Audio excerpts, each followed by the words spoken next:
How to withdraw money from G League? Hi everyone, welcome to the channel. This is Rose, and without further ado, let's dive right into the video.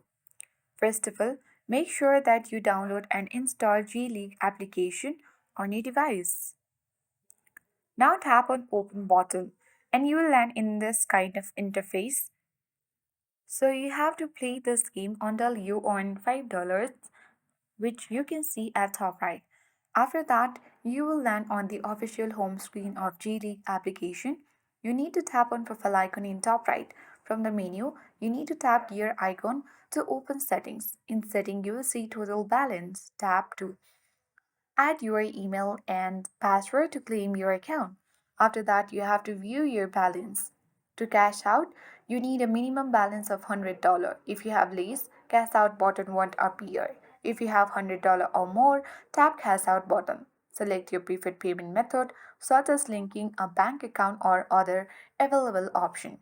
Follow the prompts to complete the withdrawal process. And after that, you will successfully withdraw money from G League application. I hope this guide was helpful. If it was, then do like, share, comment, and don't forget to subscribe. Thanks for watching.